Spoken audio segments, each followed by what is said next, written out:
All right, Joe, say good morning. Good morning. Let us begin. Begin by thanking all of our sponsors for this morning's year, to thank our annual Talmud Torah sponsor, Tilson Mishpacha Beretz Yisrael, for dedicating all the Shurim and Drashos this year as a zechus for Besoros Tovos for all of Am Yisrael. Our Talmud Torah sponsors for the month of Iyar Haba Aleinu L'Tova, Shmuel and Rabbi Karapkin, commission of the yahrzeit of Shmuel's father, Mr. Leonard Karapkin, Lipa Ben Yecheskel HaKohen, and Zichrono Livracha. We hope that in the merit of our Talmud Torah, all of the Neshamos Lav and Aliyah, the families in Nechama, and we'll say, of course, we dedicate our learning today in the schos of being able to celebrate Yom HaAtzmaut, however one chooses to mark this particular day. We speak about this every year, although there's so much controversy over what to say, how to say it, halal, no halal, with a bracha, without a bracha. It's important to always remember those are details. Those are details, important details, but details. The ikar detail is for us to go ahead and have shevach and hodah, for us to have tremendous gratitude, a tremendous sense of gratitude to HaKadosh Baruch Hu for what He has given us, that we are zocheh to live in times in which we have access to Eretz Yisrael, in which Emir Hashem, it's not just, as the famous words of Harabayis Bi'adenu that were uttered on Yomi Yerushalayim, it's not just simply Harabayis Bi'adenu, it's Eretz Yisrael Bi'adenu, that ultimately, again, we have Eretz Yisrael. This I mentioned in the shir for Yom HaZikaron yesterday. There's no one standing at the airport telling which Jews could come in, which Jews can't come in. There's no one standing at the port, right, with quotas of number of people who come in. We forget this because we've taken for granted a little bit of the miracle that HaKadosh Baruch Hu gave us with the founding of the state. Is the state perfect? Far from it. Is there work to do? Absolutely. But in life, just because something is not perfect doesn't mean that it's not absolutely magnificent. So it may not be perfect. But however, you go to Eretz Yisrael, you walk into the airport, and you find that larger than life mezuzah that's waiting for you. I think we have the second largest mezuzah at the entranceway to our shul. Right? You find that larger than life mezuzah waiting for you. Shechianu v'kiyamanu v'higianu lazman hazeh. That we have the schus to walk in and be able to put your hand on that mezuzah as you enter into the sacred border of Eretz Yisrael. There is a greater schus. When Mashiach comes, Geula will come, the Beis HaMikdash will come, that'll be even better. But just because it's not exactly as it should be, does not mean for a moment that it's not absolutely magnificent. My grandfather, Zichron Livracha, who was a survivor of the war, whenever anyone would say something critical of the government of Israel or something about Eretz Yisrael itself, he would always go ahead and silence them. He would always shut down the conversation.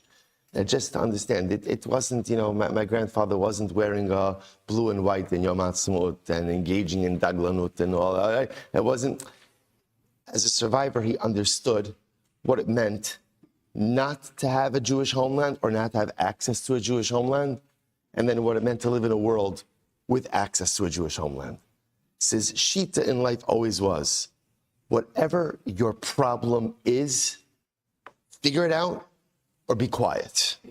But don't run around talking about negative things or difficulties or problems with our beautiful homeland. Because whatever the problems may be, they pale in comparison to the ridiculous gift that we have. Okay, so here we say halal. So some chavra will say it, won't say it. Again, it's a detail. It's a detail, an important detail, but a detail. The ikar is that on this day, you must find your way to express your profound gratitude to HaKadosh Baruch Hu for the miracle that He has given us. The idea, we're building Baruch Hashem here in our shul. We're building a satellite community in Eretz Yerushalayim, in Katamonim. Who would have thought? Who would have ever thought? And I'll tell you like this, a grandchild of survivors, having a hand in helping to build a new community in Eretz. Who would have thought? Less than 100 years after our ancestors were put into gas chambers and ovens and systematically annihilated, or almost, that Baruch Hashem, we live in a time where we can contemplate a satellite community where we could contemplate just purchasing a ticket and going, where we send our children to learn, we go to learn, we go to vacation, we go to spend Yom Tiv.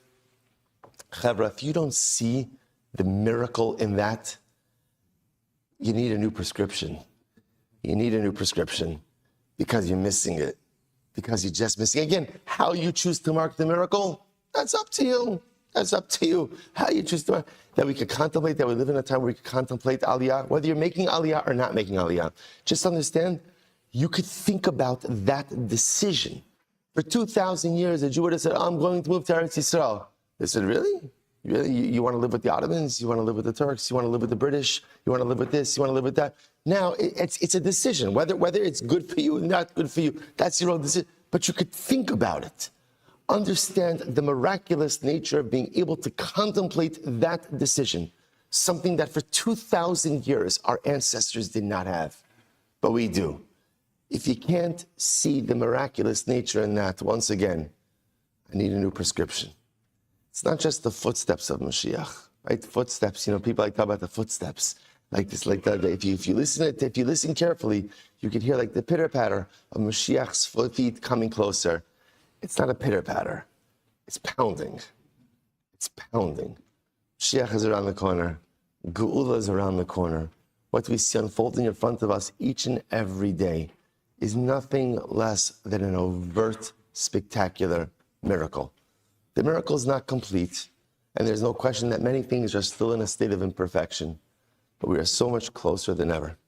So on this day, Yom HaAtzmaut, on this day, when we celebrate the founding of the modern-day state of Israel, which for many of us is absolutely unequivocally not a schalta de Geula, not the beginning of Geula. Geula began the moment that the Beis HaMikdash was set ablaze, but an important step in the continuity of the progression of Geula. We daven for one thing, that Emir Hashem, the Geula should keep evolving, that the Geula should keep unfolding, that Emir Hashem, our hostages, should come home, that our soldiers should stop having to give their lives for Am Yisrael and for Eretz Yisrael, and should be Zoch Emir Hashem to be fathers, to be sons, to be brothers, to be husbands. The Geula started many years ago, and the founding of the state was an important step that propelled us forward. We should be Zochem Eretz Hashem to see the continuity of the Geula, the continued evolution of the Geula, and we should be Zochem Eretz Hashem L'Shana Haba, Yerushalayim Habenuya, with Am Yisrael together, with Eretz Yisrael rebuilt, with Eretz Yisrael reunified, with the rebuilt Yerushalayim and a rebuilt Beis HaMikdash Mehira B'Yameinu. Amen. So today's daf is Chav Gimel 23. We are picking up Emir Hashem on Chav Beis Amud Beis. A lot to do today, Baruch Hashem. We are picking up at the two dots, about 5 lines up from before the lines get wide. Rabbi Yehuda Omer Arba'im Shlemos. No, sorry, next 2 dots. Last short line, sorry, thank you. Ein omdin ela b'makos haruyos. So the Mishnah says as follows. Laka in lo laka lo. So if you remember again, the Mishnah had a very interesting case. Let's say again, they assessed that Reuven is capable of getting 39 Makkos, for argument's sake. Right? And then what happens? They started flogging him, and they realized, you know what, he really can't take the full 39. So what's the halacha? We stop. Whatever he got, and that's the end of it. There's nothing more that happens. Now, remember again, as opposed to what? As opposed to saying, okay, let's take a break, right, and flog him the rest later on. We don't say that. So the Gemara said, laka in, laka lo. But let's say they went ahead and they judged him for 39. And before they started flogging, so they went ahead and they revised their assessment. So in that case over here, halacha l'maisa, we would go ahead and give him the full set. So the Gemara says, so lo or minu, Gemara is a kasha. If let's say again, Beis Din assessed that he was capable of getting 39 malchus, and then what happens? And then they changed, or they revised, they updated their assessment and said that he can't. So what's the halacha? Pater. He's pater, he doesn't get anything. So the Gemara says, Amdu l'kabel shmona esrei. V'chazru v'amdu she'achal l'kabel arba'im. This is an interesting one. Let's say they originally assessed them for 18. But remember again, these numbers are not random. Why are we choosing these numbers? Because remember again, the way it works in Makkos is Makkos always has to be divisible by 3. So again, that's why we're just using large numbers, small numbers. So 18. And then they said, no, he could really go ahead and stand 39. Pater. The halacha is that he's pater. So we'll say what that sounds like is if they change the assessment, even if they did not begin flogging him, he's still pater. So how do you reconcile this? Rav Sheshes lo kash, it's not a contradiction. Hadda amdua liyomi, hadda amdua lemachar uliyoma ochra. So we'll say the Gemara gives a very interesting answer. The Gemara says like this: everything depends on when the second assessment is occurring. If the second assessment occurs on the same day as the first, then the way the halacha views that is the first one was a mistake, the second one is the real one. In other words, because things can't change that quickly on one day. Things, right? So in other words, if on Thursday, Beis Din said, Reuben is chayiv 39, and then that same day they revised and they said, no, he can only withstand 18. The way the halacha views that is they were mistaken about the 39. That was a mistake. So essentially we scratch that one and go with the second one.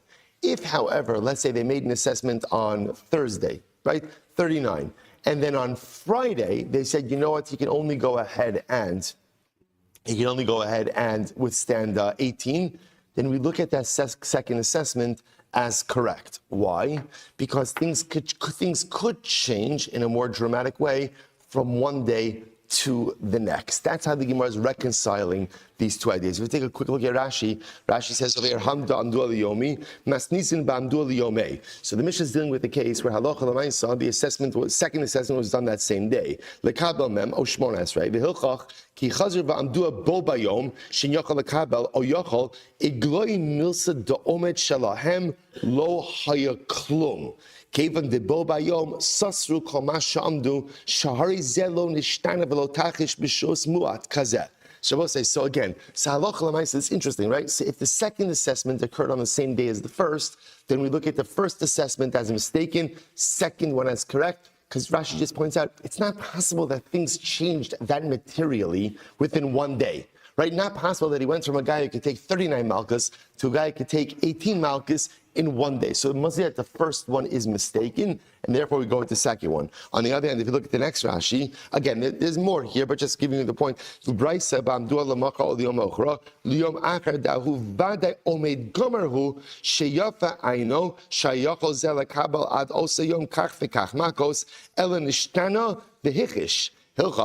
Ki amdu ali arbaim ad yom ploni, ukishiyege yom ploni amdu shen yochal lekabel klum. Omed rishon, omed gamar. So also, interestingly enough, halacha l'maisa. So in the case, I'm sorry, I think I said this actually the wrong way. So in the second case where they gave him an assessment, let's say for 39 on Thursday, and then gave him a second one on 18 on Friday. In that case, let me correct myself. In that case, halacha l'maisa, the first assessment stands. Now, the reason why I'll explain what that means in just a moment. The first assessment is correct. In other words, we don't view the first assessment as being flawed. Why? Because things could change one day to the next. So on Thursday, he could take 39, and maybe something happened. I don't know, he got a cold, he got sick, he became ill. On Friday, he could only go ahead and do 18. So the first assessment stands. Now, what does that mean? So we're going to give him 39 Makkos. We're going to give him 39 Makkos when Beis Din now says on Friday they could only take 18. No, so that's what Rashi says over here. And therefore, Shen Yochal Lekabel, Potter, Afa Pishlo Laka. In that case, interestingly enough, he'll be Potter. He won't get anything, even though he did not get any Makkos. Why? Sharinis Baza Ba'osa Omed.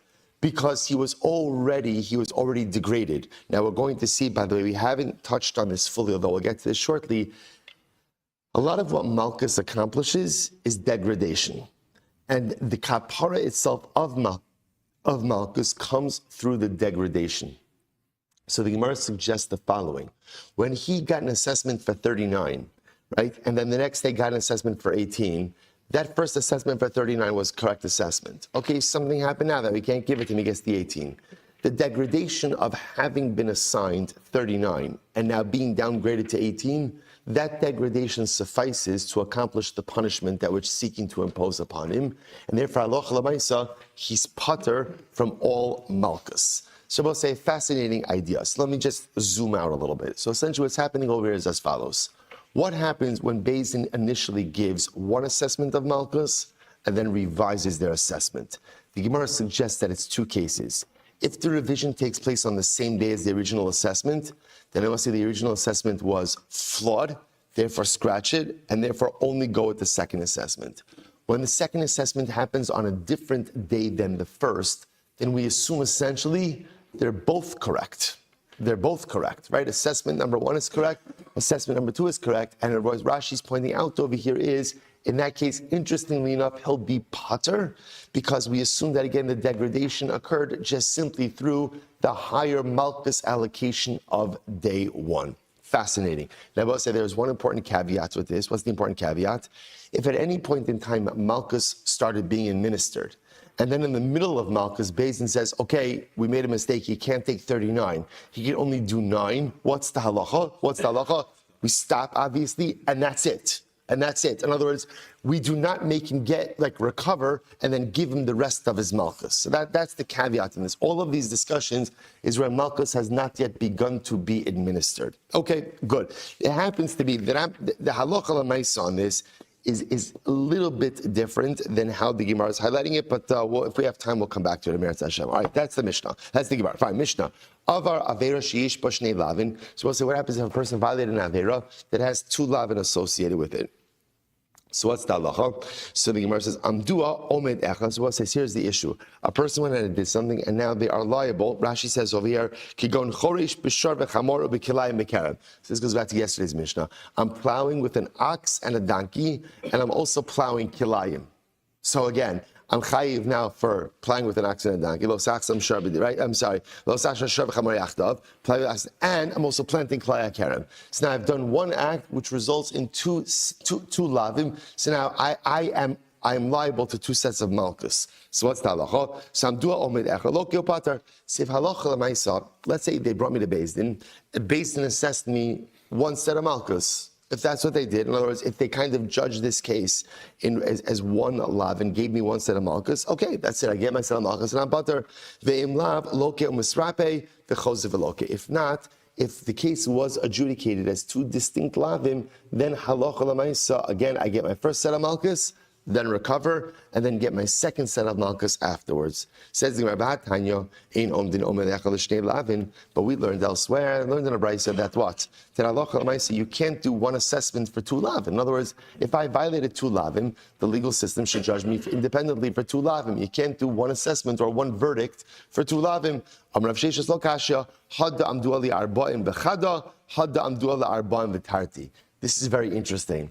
Let's say one case is talking about where Beis Din adjudicated, they judged me liable to 41 lashes versus 42 lashes. So we'll say, what's the chap? What's the chap over here? 42 is 39 plus 3.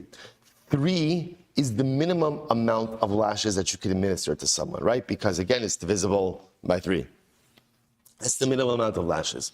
So therefore, again, if I get my 39 and then I get my 3, those 3 essentially constitute a second set of malchus. Second set of malchus, and that's it. And I would get those 3, and that's the whole thing.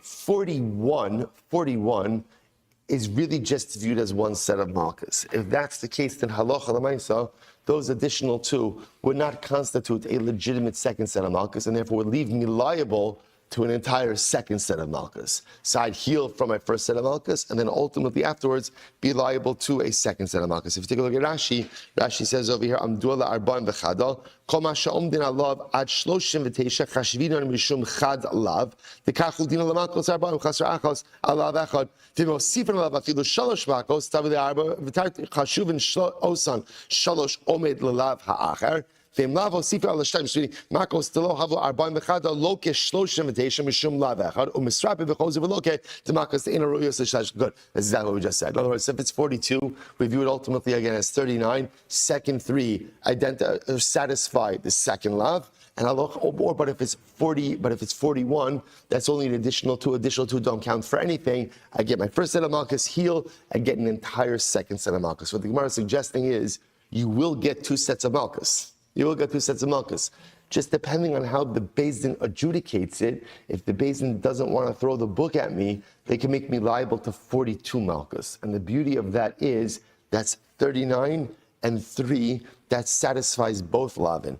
If Beis Din only gives me 41, that's kind of throwing the book at me, because then essentially that's 39, heal, get a whole second set of 39. Incredible. Mishnah. So I suppose it's a fascinating Mishnah. Kate said Malkin also. But say, how do we give a guy malchus? What's the process? Kolfes shtei yadav ala amud helach vehelach. So we'll say, so apparently there's a pillar. And what we do is we tie the guy's hands to the pillar. Right? So he's tied to his hands are tied to the pillar, one hand on each side. V'chazan hakneses ochiz b'vegadav. Im nikru nikru, v'im niframu niframu. We'll say, by the way, just before we go on, I meant to mention in the Gemara's distinction before, because it's a tremendous Musar Haskell. In the Gemara's distinction before, if you remember again, about where Beis Din gives multiple assessments, right? So if they give two assessments on the same day, what was the halacha? First assessment is flawed, second assessment is correct. Two assessments on two different days, first assessment is still correct, second assessment is also correct, but first assessment still remains correct. Why? What was the logic?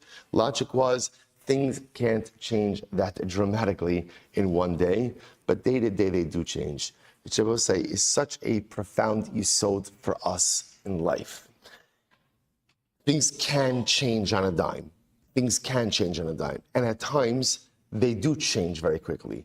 Generally, it's not the way things happen. Whether it's change that we want in ourselves or whether it's change that we want out of life, change absolutely could be affected.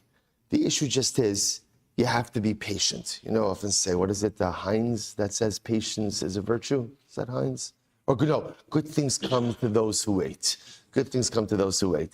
So, by the way, it's not just true. It's not just true with ketchup. It might be true in life also.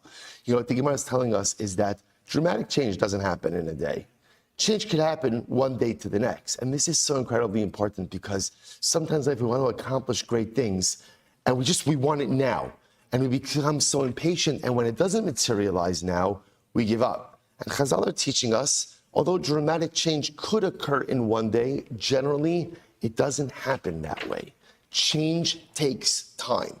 In yourself, in your life, in your home, with your family, in your career, whatever it is that you want to do, if you want to affect real change, you have to have that level of patience. Okay, back to the Gemara. So anyway, back to the pillar. We're tying him to a pillar. Remember again, we're going to see that the Chazan HaKnesses, the person who's going to flog him, is standing behind him. So he takes hold of his clothing and he pulls it down because we have to administer the lashes, not over clothing, but on flesh. If his clothing tears, it tears. Okay? So the Gemara says, Achu Megales Libo, until his heart is uncovered. Actually, very, very reminiscent lashon of the Sota. It's almost virtually the same exact lashon by Sota. Achu Megales Libo, right? Until he uncovers the heart of the flagi. So the Gemara says, Va'even Nisuna Me'achorav. There's a platform behind the guy who's getting Makkos. The Chazan HaKnesses Omid Alav. And again, the Chazan HaKnesses in this context is the guy who's going to administer the Makkos. He stands on the platform behind the flagi. We'll just call him Ruvain. Behind Ruvain. Right? And the whip itself is made out of calf hide. Now again, we're going to discuss that. It's made out of a couple of hides. Calf hide. And the strap is folded into two and then folded into four. The Gemara says, and there are two additional straps of donkey hide that go up and down the whip. Yada tefach, the handle is one tefach. Urechava tefach, and the width is one tefach. V'rosha magas al pi kreso. And the top of the whip has to be long enough that it gets to his stomach. Now, I will say, there's an interesting machlokas about how a person gets whipped. In other words, does a person get whipped along the length of their back or across the width? So in other words, essentially, is the whipper, is he standing behind Ruvain and whipping him like this, and Ruvain standing right in front of him, and the whip goes on his back, and the top of the whip goes down like this? Or no, he's standing a little bit to the side of Ruvain, flogging him like from the sideways, so it goes across the width of his back, with the straps coming around this way. Rashi understands it's the latter. It's the latter. That Ruvain gets whipped along the width of his back. So therefore, again, the Chazan HaKnesses stands a little bit to the side, and he doesn't whip like this, he whips like this. He whips like this, so that therefore, what the Gemara is saying is like this: the top of the whip has to be able to wrap around Ruvain to come to the beginning of his stomach, to the side. Okay? So the Gemara goes weiter. So the Gemara says, Good. Rosh good. Makya also shlish milafanav ushteyados milacharav. You get 1/3 of the lashes on the front of your body, 2/3 on the side, 2/3 on the back of your body. Ve'eno makya also la'omed v'lo yoshev elamota. And again, the flagi Ruvain is not standing, is not sitting, but rather again he's hunched over when receiving the malchus. Shneimar ve'pilo hashofet. Va'makya makya biyado achas. The Chazan HaKnesses is administering the malchus. He brings down the whip with one hand, not two hands. B'chol kocho, and with all of his might. I will say this is interesting, right? This is not a ceremonial flogging. This is this is flogging, right? So this is malchus. So and the obligation is for him to do it with all of his might. Va'korei. Kore imlo sishmor lasos ve'flashemas makoscha vesmakos v'chozut tchilas hamikra u'shmartem estivrei habris hazos. So it's interesting enough. Saloch l'maisa. There's this whole recitation, right? All of these psukim are being mentioned along the way as well. V'choseim v'rachum yichaper oven. And how does he end? He ends ultimately again with the pasuk v'rachum yichaper oven. He who is compassionate ultimately again will atone for your sin. I will say a very profound way to close out the Makkos also, recognizing that the goal of this punishment, of course, is what? Is restorative, is rejuvenative, right? Is to be mechaper, is to atone. And again, I will say, obviously we'll see, depending on the number of Malkus you get, depends on the number of times they have to recite these psukim. Okay, niskalkel, bein berei bememayim. Let's say I will say the person getting Malkus soils himself, which you could imagine would happen over here, either because of just like fright of the Malkus, or ultimately, again, maybe anticipation of the Malkus, right? So what's the halacha over here? Oh, did I skip? I skipped. Sorry. V'meis, thank you. V'meis tachas yado pater.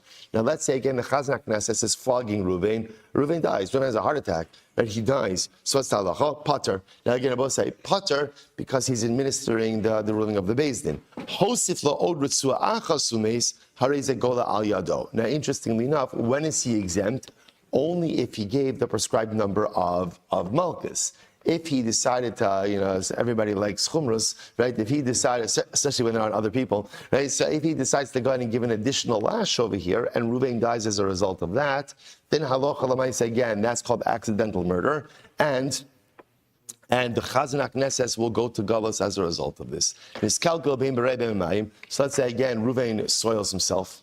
Again, whether it's through defecation or through urination, and again, I will say, whether we're going to discuss if it's because of like impending fear of what is going to occur, or because of the Malkus itself. We'll discuss both of those cases. Pater. So ultimately, again, he's pater from any further degradation. They both say, now what's the logic? I'm sorry, from any further Malkus, right? What's the logic behind that? Look at Rashi. Tichsiv v'nikla hare nikla. Because also remember again, what's the point over here of Malkus? What's the point over here of Malkus? V'nikla. Nikla means Malkus is supposed to be embarrassing. Malchus is supposed to be humiliating. So if the guy soils himself, ultimately, again, he's parted from Malchus. So you may be thinking to yourself, oh, that sounds like the Chabra over here is talking about, right? So just do that, right? So just do that. They'll say, just understand, Malchus is a public thing. Malchus is a public thing. There's something to be said when you're in public. Take it like a man, right? Like do not, because if you're the guy who soils itself, trust me, that's probably following you, right? That's probably when you walk into Shul that Shabbos, right? I don't think you're getting after Yonah. I'm just saying, like that. Just understand the degradation kite of that is pretty significant. So although that sounds like, hey, that's a fantastic get out of jail free card over here, just like literally, like just make that happen right now and just go home and be happy. Again, I will say, just understanding the public nature of everything, it would be quite degrading. Okay, so we'll say top of Chav Gimel. Let's go. Says the Gemara. Sorry, I keep on skipping. Rabbi Huda Omer. Sorry, Rabbi Huda says. Rabbi Huda Omer. Ha'isha berei va'isha va'isha. Sorry, ha'ish berei va'isha. Rabbi Huda says no. It depends on how you soil yourself. A man, if he soils himself with defecation, that's degrading enough. That degradation has been accomplished, done. And Isha, a woman who's covered, is a little bit more sensitive. Even if she soils herself through urination, ultimately, again, pater from any further malchus. Top of Chav Gimel, 23. My timer.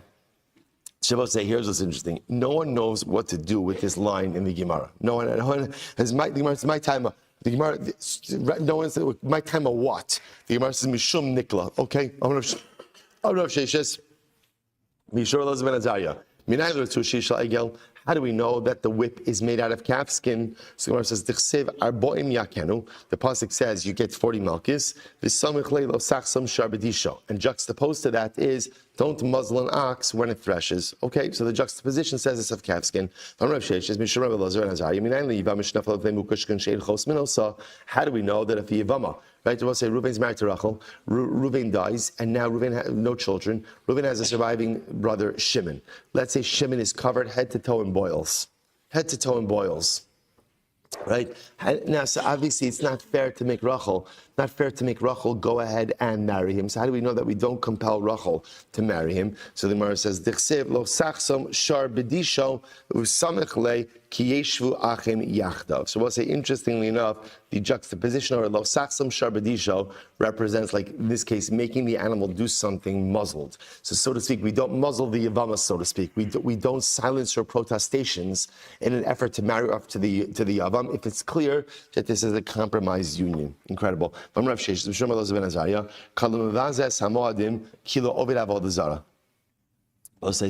so the Gemara says, Rav Sheshes says in the name of Rabbi Lazar ben Azariah, that anyone who goes ahead and degrades the Moadim, literally disparages the Yamim Tovim, kilo ovid avodah as if you're worshiping idolatry. We'll say first wide line, the pasuk says, do not make for yourself graven images. So juxtaposition between Yom Tiv and Avodah Zarah, if you disparage the Yamim Tovim, ultimately, again, it says, if you worship Avodah Zarah. Rav Sheshes, Mishra Belazar ben Azariah, is incredible. This is not beautiful, but incredible. Anyone who speaks Lashon Hara or accepts, listens to Lashon Hara, or anyone who gives false testimony, wow. Should be thrown to the dogs. The pasuk says, by a treifa, if an animal is killed by another predatory animal, you can't eat it, so throw it to the dogs. And right afterwards it says, lo sisa shema shav. So which literally, again, we normally assume means that don't go ahead and take the name of God in vain. Kari beinami lo sasi. Do not cause negative things to be accepted. So whether that means speaking Lashon Hara, listening to Lashon Hara, now say, think to yourself, this sounds like a very strong statement. I get it. I got it. Lashon Hara is bad, right? We all know Lashon Hara is bad. But to say that if I speak Lashon Hara or if I accept Lashon Hara, that ultimately I should be thrown to the dogs, I don't know. It just sounds really intense. So we'll say, perhaps it's saying it like this. The pasuk about lakel tashlichon is talking about a treifa, right? Just a carcass. Lashon Hara represents the abuse of the greatest gift we have, right? The thing that makes us human is the power of speech. It's the power of speech, right? Vayipach Elokim, right? When the pasuk says Hashem breathed into us, right? Vayipach pa'apav, right? When Chash Baruch Hu breathed life into us, Uncle says ruach memalala, means speech. It means speech. Speech is what makes us a Tzelem Elokim. Speech is what gives us life. If a person abuses their power of speech, essentially, I'm just a carcass. Like throwing it to the dogs is not a punishment. It's descriptive of what I am if I abuse my power of speech. A human being without the power of speech, essentially, is an avela. And what do you do with an avela? Lakelav tashlichun oso. When I misuse that greatest gift that HaKadosh Baruch Hu gives to me, by definition, I'm no different than an animal carcass. What do you do with an animal carcass? You feed it to your dog. Not a punishment, but descriptive of a state of being. Incredible. Shtei ritzios, tana, shalchamar.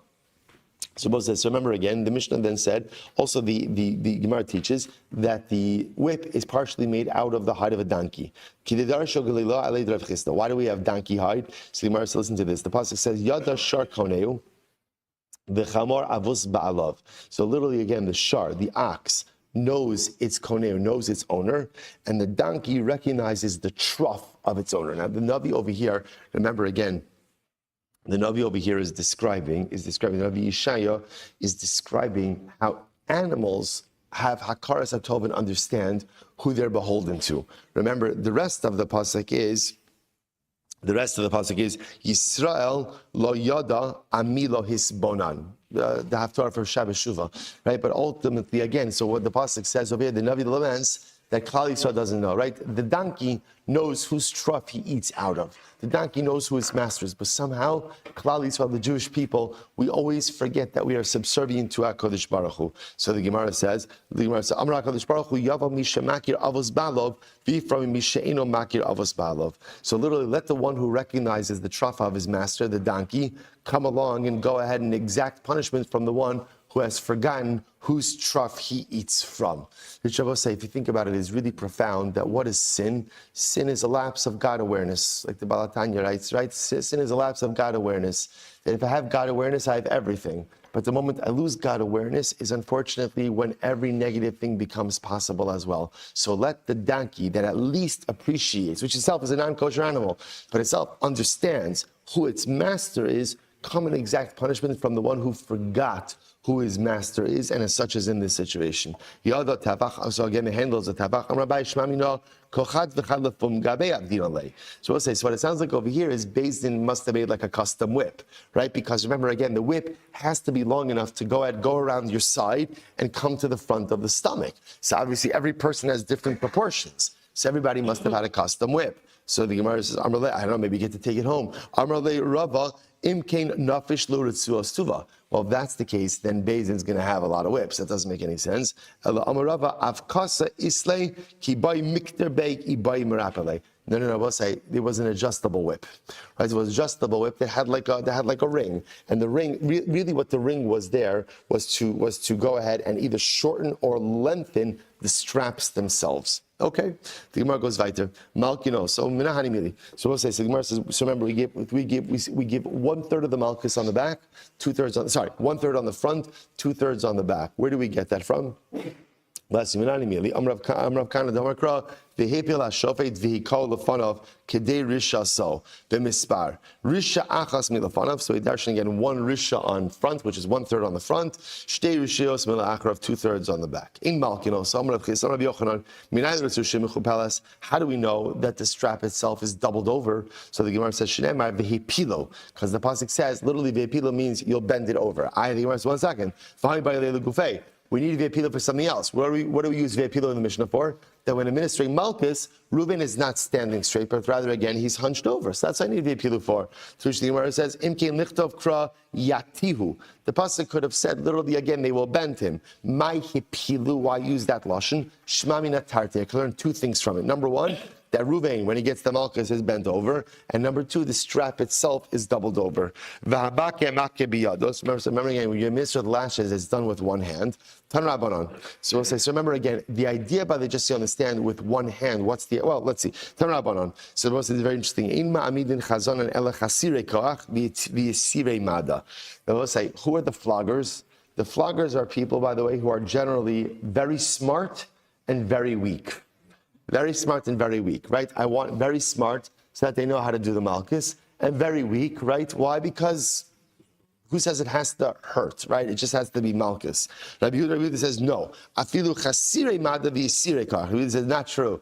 Even those who are not very smart, but are very strong, we also use it for Malchus. Amar Rava, kalatz Rabbi Yehuda mistabra. If it appears Rabbi Yehuda is correct, because the pasuk says, lo Yosef pen Yosef. Now it's interesting about saying the Torah has to go out of its way to say, do not add on any additional malchus. Whatever the Beis Din says, don't add on any more. Now the Gemara is like this: so if that means that the chazan could even be someone who doesn't have das, then it makes sense that the Torah has to go out of its way to warn him and say, don't give any additional malchus. But again, if it's smart people who are doing this, do smart people have to be warned? After all, again, if it's a Chazan HaKnesses is a smart guy, you tell him that Reuven gets 18, he's only going to give 18. So therefore, again, Rabbi Yehuda says the fact that there's a warning indicates to us that you don't have to use the smartest guy to whip, right? But rather, again, you can use anyone. The Gemara said, "V'Rabbanon" is fascinating. No. It only makes sense to warn people who are careful. I was about to say, warnings only have an impact on people in general who are diligent. Which I would say, such a fascinating idea. Reckless people generally don't listen to warnings, right? Who listens to warnings? Careful, diligent, or vigilant people are the ones who. So again, when the Gemara says less lo Yosef, who's it talking to? He's talking to Yisirei Das, someone who's listening. Okay, so if I'm listening again, both say this is so profound. This is why we often encounter this.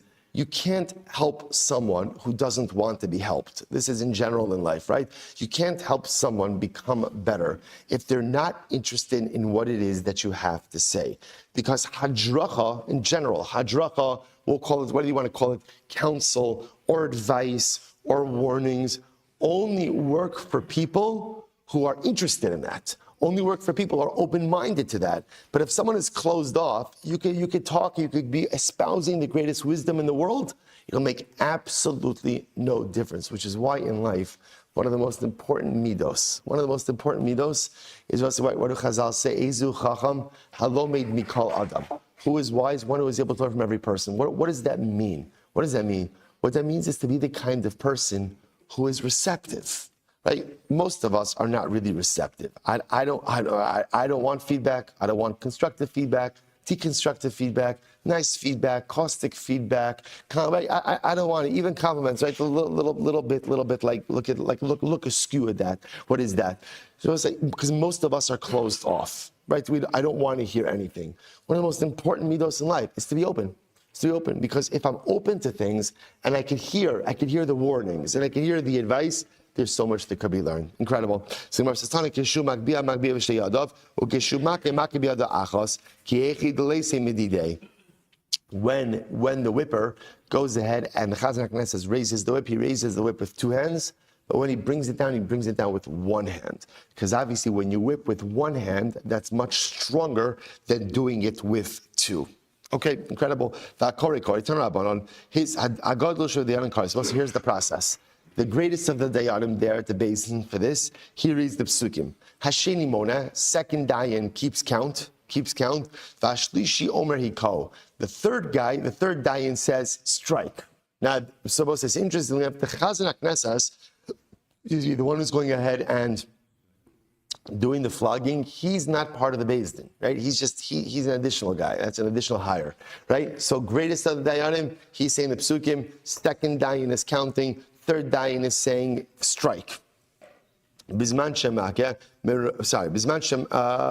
good. Bizman shemake meruba marich, bizman shemake mu'etes mekater. Shabbos says, interestingly enough, so the halacha is, now with the psukim themselves, when there's a lot of Makkos, so the reader reads very slowly, right? When there's a few number of Makkos, he reads very quickly. So the idea over here is we want to match up the recitation of the psukim to the duration of the Malchus. But we learned in the Mishnah that it's okay, even if you finish, just repeat it again. So why the need to measure the recitation with duration of the Malchus? Mitzvah l'tzamtzem, below tzimtzem. If possible, it is best to align the reading of the psukim with the actual malchus being administered. If that's not possible, okay, so you'll read it as many times as you need to. Tanabanon, Make Rabba. So what says Lashon over here, the pasuk is Arbim Yakenu Lo Yosef Pen Yosef Lakosa Alela Maka Rabba.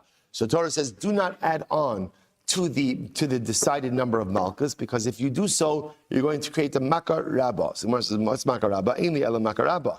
Makkah mu'etes minai. So we'll say, all I know is that I can't go ahead and give him an unnecessary Makkah Rabbah. How do I know that I can't even give him an unnecessary Makkah mu'etes? Tamulomar lo Yosef. Right? And I will say, so you might have thought Makkah Rabbah means like, you can't add on another 10 lashes. But if you add on another one, it's not such a big deal. No, you can't add on anything. So why does it have to say Makarabba? Ultimately, the teacher will say that the initial malchus are done as a Makarabba. What does that mean? That when you flog with all of your might. Right? When the whipping is being administered, malchus is being administered, the Chazan HaKnesses does that with all of his might. Niskalkel. So we'll say, remember again, last part of the Mishnah dealt with if the person being flogged soiled themselves. So under those circumstances, what happens now with the malchus? It says the Gemara, Tanabanon, Echad ha'ish ve'echad ha'isha berei v'lo b'mayim direi mer. Mer says that again, soiling oneself with defecating, is enough of a degradation. That's it, mission accomplished, and no further malchus are necessary. Right? And that's for men and women. Rabbi Yehuda says, no, ish berei, va'isha b'mayim. So Rabbi Yehuda says, a man with defecation, a woman with urination, the chum say, echad ish ve'echad isha, bein berei, bein mayim. The chum say, no, it doesn't really matter, defecation, urination. If you soil yourself as a result of the malchus, that's the degradation, and no further punishment is necessary. Rabbi Yehuda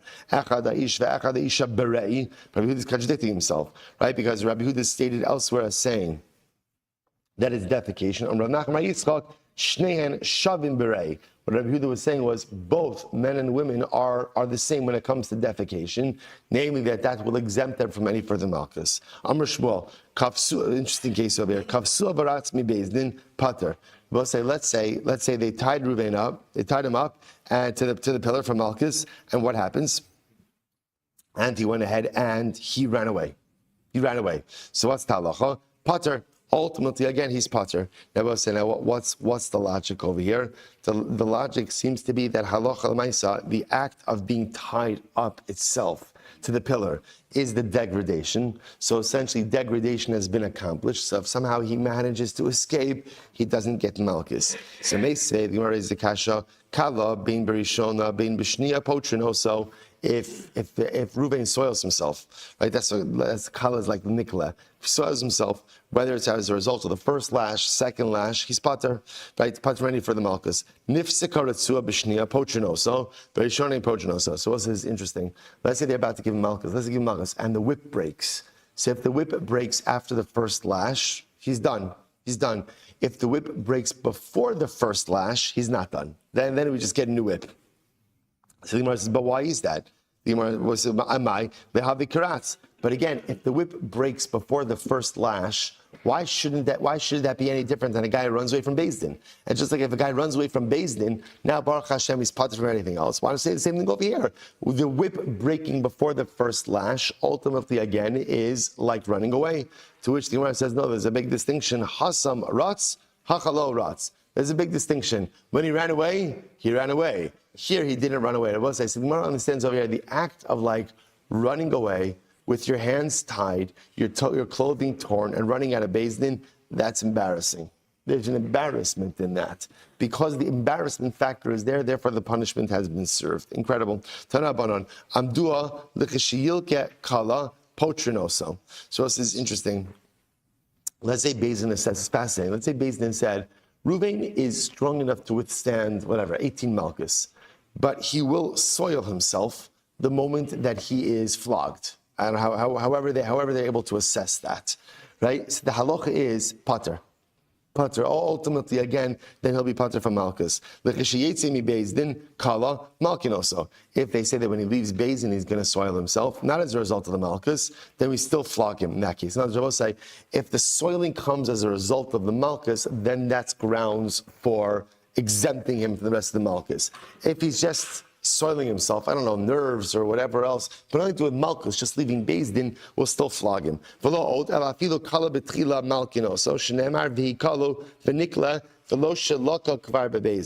again, it's interesting. The Gemara says not only that, but even if halacha l'maisa he soiled himself, we'll still flog him, right? Why? Because halacha l'maisa the pasuk says v'hikav v'nikla v'lo shlaka kvar Beis Din. So in other words, the idea over here is the only time that soiling exempts you is when it's a result ultimately of the malchus. But if he soiled himself before the malchus, that doesn't exempt him from getting malchus afterwards. Okay. Mishnah. We'll say now. I want to point out from now to the end of the Masechta Meretz Hashem, some great halacha, magnificently beautiful agarta. Magnificently beautiful agarta. This is going to take us the rest of the Makkos. Kol chayvi krisu shalako nifturi de krisasam. So the Shneimar v'nikla achicha leinachas. Well, it's incredible. Any person who's chayv kares. This is a dramatic gemara. Any person who's chayv kares. Once, now remember, for kares you get malchus. At least according to, we'll see, not everybody agrees with that. But again, Tanakama says for kares you get malchus. And once you get malchus, malchus absolves you of kares. It absolves you of kares. Why? Shneimar v'nikla achicha le'einecha. Your brother will be degraded in front of your eyes. The Gemara says, Kishayilke hayu ke'achicha divrei Rabbi Hananya ben Gamliel. Once he is flogged, he is once again your brother.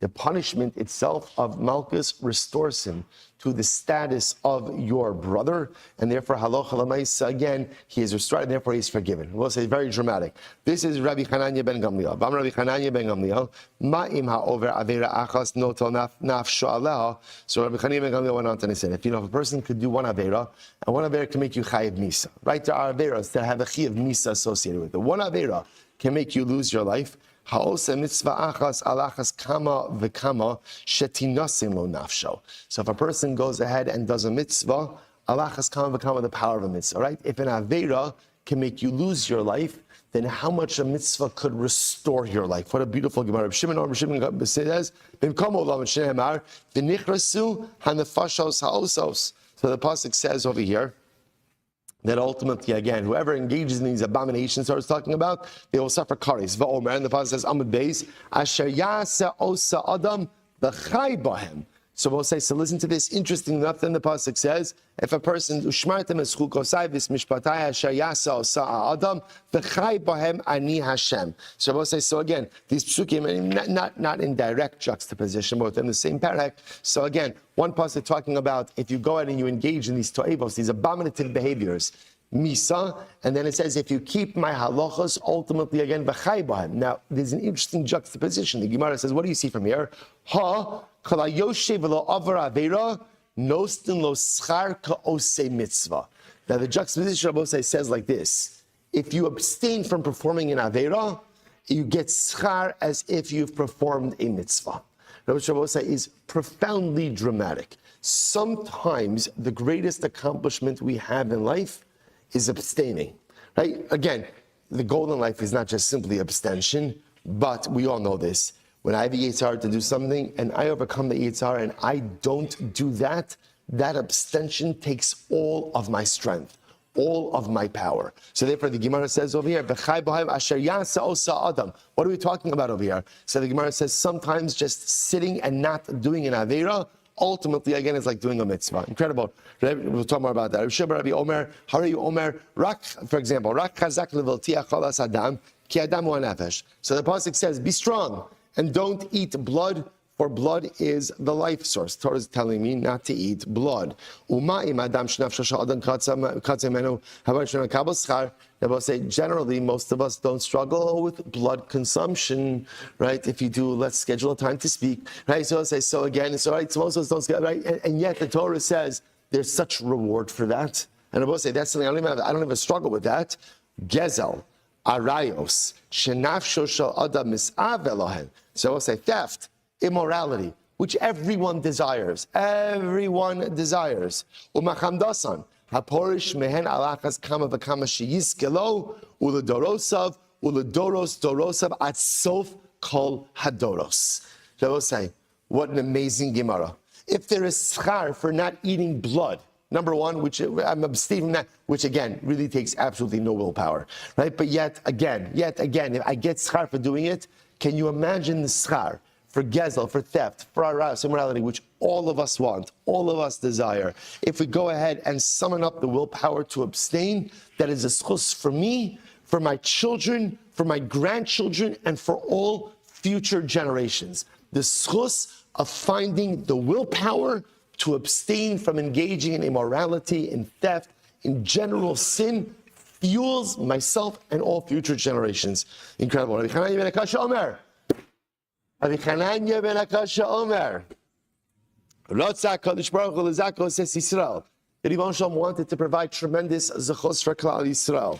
Lefichach, hirba lahem Torah u'mitzvos. Therefore, he gave us much Torah, many mitzvahs. So what Rabbi Hananya ben Akasha is talking about over here is that halacha l'maisa. Why 6:13? Come on, let's consolidate. Let's make this a little bit easier. Rabbi Hananya ben Akasha said, Kadosh Baruch Hu did us a tova. Why? Because he recognizes that although we are obligated to fulfill all mitzvos, not all of us find religious or spiritual fulfillment in everything. And therefore, again, now I want to be clear, I have to do everything, whether I like it, don't like it, find fulfillment, don't find fulfillment, that's irrelevant. That being said, there's a beautiful, magnificent spiritual smorgasbord from which to find spiritual fulfillment. All of everyone said we see this all the time. Some people Torah does it for them. Some people Chassid does it for them. Some people like Lumdus. Some people like Chassidus. Some people like this. Some people. Everybody likes different things. And the beautiful again, I got to do it all. I have to do it all. Again, there's no picking and choosing. I have to do it all. But Akash Baruch Hu gave us all of these different beautiful outlets, all of these different beautiful lanes, so that I could find what speaks to me. Shnei Amar. Hashem chafetz leman sidko yagdil Torah v'yadir. Hashem ultimately, again, desires to go ahead and do good. Yagdil Torah v'yadir will literally amplify Torah and ultimately crown it. So Gemara says as follows. All right, both say, with that, both say, shkoyach everyone. Tomorrow is our last daf of Maseches Makkos. It's going to be fantastic. It's going to be incredible. What a tremendous journey. Shkoyach everyone. I know, I had to end of that Mishnah. I should do a God, it's true.